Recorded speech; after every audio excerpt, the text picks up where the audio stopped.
The long-awaited Dragon Age with Veilguard is scheduled to drop onto store shelves this fall 2024, a full decade after the franchise's last entry, Inquisition, came onto the scene in 2014. Veilguard throws us back into the fantasy world of Thedas, this time bringing us to the continent of Tevinter Imperium, a mage-ruled land where magic, slavery, and blood can pave the way to power or ruin. Of course, given that Dragon Age as a series has been kicking around since 2009, with 3 main entries, over a dozen DLCs and expansion packs, and a short Netflix animated series, no one could blame you if some of the intricacies of the world of Thedas have faded from your mind over the years. Well, have no fear. This video will serve as a quick refresher to prepare you for a triumphant return as the land's newest hero. As a preface, we're only going to be discussing the lore as presented in-game. We know there's a lot of side stories and history in the books and show, but doing that means we'll be here all day. Without further ado, let's dive on in. In order to understand the world of Thedas, one must untangle the complicated history of the Tevinter Imperium and the Chantry. While the worship of a deity known as the Maker has been a prevalent part of life in Thedas for centuries, the level of worship regarding his wife Andraste is where matters tended to split.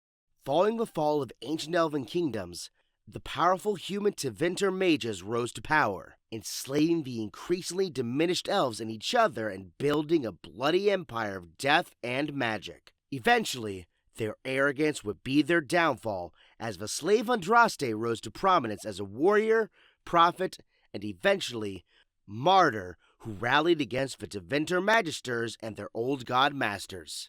As the centuries went on, Tevinter would lose power, their massive empire hacked away by war, religion, and time. While those in Tevinter claimed that Andraste had always been a mage, she became a symbol in the southern countries of Orlais, the Free Marches, and the Ferelden of not only chastity and charity, but the dangers of unchecked magic. As such, this would spur the development of the Templar Order, highly trained knights dedicated to the church and granted access to a highly prized mineral known as lyrium. This incredibly powerful and volatile substance not only could boost a mage's natural magics, but also, more importantly to the Chantry, could grant their Templars the ability to in turn resist and dispel magic as they combated demons and rogue mages known as apostates. Of course, this came at a cost. Lyrium proved to be highly addictive and will go on to be absolutely detrimental down the line. Magic wouldn't be the only problem the world had with the Imperium. While reports differ as to the truth of their creation, many in Thedas agreed that Tevinter greed and ambition as they sought to break into the paradise known as the Golden City would be a terrible mistake. Legends say their hubris offended the Maker so much that he cast them down to the deepest bowels of the earth and twisted their bodies and minds to the wretched Darkspawn. These near-mindless hordes of twisted creatures that roamed the underground deep roads, the numerous underground ruins of once great dwarven cities, were dangerous by themselves, but the true danger lay in their master. If their numbers grew too numerous and a draconian entry known as an archdemon rose to power, the hordes could be marshaled into an organized force that boiled to the surface and laid waste to everything in sight.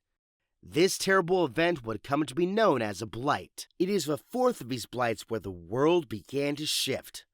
Following a betrayal, the young King Cailan would die in the field of battle against the Darkspawn, leaving the country of Ferelden bereft of leadership at a critical time. The heroic Grey Warden, a member of the sacred and secretive organization dedicated to the eradication of the Darkspawn, would, following a lengthy campaign, eventually gather allies and strike down the Archdemon, ending the blight.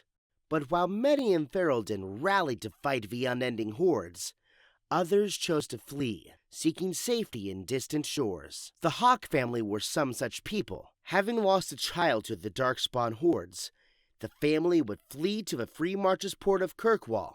There, the eldest Hawk would complete odd jobs to support the struggling family, eventually embarking on an expedition with dwarf brothers Varric and Bartrand to the dangerous deep roads. Through skill and no small amount of luck, the expedition would find a mass of wealth, as well as something odd, an idol of lyrium, though made of a tainted red variant. Bartrand, seemingly entranced, would proceed to steal the idol and abandon his brother and Hawk to the deep, completely disappearing for years, only to reappear half-mad with the idol now in the possession of the dogmatic Templar Meredith Stannard, the Knight Commander of Kirkwall. You see, while the mages ruled in Tevinter still, life for most magic users elsewhere tended to be rather dismal. The nomadic Dalish elves were some of the few who simply saw magic users as a part of life, while others feared and loathed them. The Quinari practices were considered particularly cruel.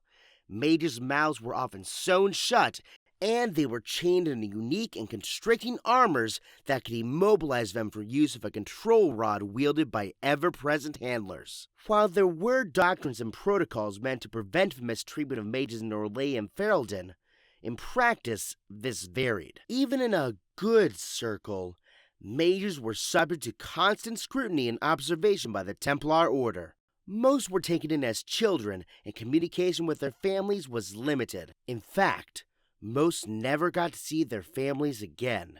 Furthermore, mages were not allowed to own land, hold office, or even seek gainful employment. The few exceptions to this rule tended to be those with powerful familial connections who had done great deeds, and even then their rights were limited.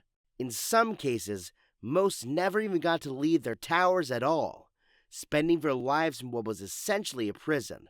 Life was even worse for others, like those who resided in Kirkwall. There, the Templars were known to be incredibly cruel, the environment stifling, and even worse, the usage of the dreaded Rite of Tranquility, which cut a mage off from the Fade and their magic at the cost of their emotions, was judicious, leaving many a mage little more than a blank-faced, monotonous husk of a person for often minor infractions, if any at all. Tensions eventually reached a boiling point, and one of Hawk's companions, an escaped mage by the name of Anders, eventually had enough. Believing that peace was unattainable and disillusioned with both Chantry and Circle leadership, Anders proceeded to blow the Kirkwall Chantry sky high. In response, Meredith invoked the right of annulment, condemning every mage in Kirkwall to execution. A long and bloody fight ensued. The Kirkwall Grand Enchanter Orsino resorted to using the forbidden blood magics in his despair and was killed. Knight Commander Meredith, desperately seeking power, forged the red lyrium idol into a weapon, only to find the cost to be too high in the end. But though both leaders had fallen, Anders had gotten his wish. Warfare eventually spreads across the mainlands as circles of magi take the opportunity to rebel, and many Templars break away from the main order to pursue their own forms of justice, ingesting red lyrium to become powerful, corrupted Red Templars. Attempting to quell the bloodshed, the head of a chantry, Divine Justina V, calls for a conclave, hoping to negotiate peace between Templar and Mage. But her plan is disrupted by an unexpected force, Corypheus, one of the ancient magisters who sought to break into the Golden City. A sentient darkspawn, Corypheus was accidentally awakened by the Grey Warden Janica, who, with the aid of Hawk, sought to use the ancient creature to end the Blights forever. Believed dead, Corypheus in fact managed to escape, going on to slowly build an army of Tevinters, corrupted Red Templars, and brainwashed Grey Wardens. Seeking godhood and a restoration of Tevinter's former glory, the Magister induced a sacrificial ritual that split the very heavens, tearing a hole in reality and breaking into the Fate itself. Or rather, he tried. A hapless hero accidentally interrupted the process, damaging the ritual and setting Corypheus and his plans back. This individual, believed to be a herald of Andraste herself, was brought into the newly fledged Inquisition and eventually named Inquisitor, leading the fight to defeat Corypheus and restore order in the land. The Magister fell, the Grey Wardens freed from his control, and the fighting between Mage and Templar was quelled. Peace was seemingly obtained at long last. This would be a lie. Corypheus was not the only being with a long memory and dreams of former glory. Unbeknownst to the Inquisition, the Darkspawn Magister was but a pawn in a larger and longer game.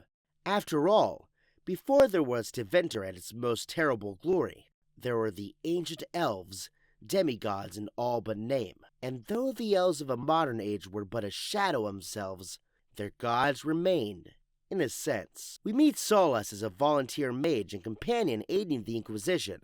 In reality, he was a once extremely powerful and ancient mage known as Fen'Harel, the Dread Wolf. Worshipped as a god, he turned against his other false deities to free their lesser brethren from their control. His attempts were thwarted time and time again until, in a final great attempt, he completely severed the Fade from the mortal world, removing the elven god's influence from the earth. But all actions have a cost. The act left him in a state of stasis, and the elven heavens fell to ruins with the loss of their power, leaving their slaves vulnerable to Tevinter. Bereaved at his brethren's fate, Solas sought to undo his mistake. His power all but faded. He concocted a scheme seeking to have Corypheus do his work of reopening the veil between Fade and Earth, a fitting act of vengeance. But when the Magister unexpectedly survived, the Dread Wolf was forced to adapt, subtly guiding the Inquisition towards Corypheus' defeat and seeking ancient elven artifacts to strengthen his power and achieve his goal. And that's where the series is set to pick up this fall with Dragon Age Veilguard, as you and a cast of characters new and old come together to prevent the destruction of Thedas itself. Can you stop Solas, or will the land fall to elven vengeance?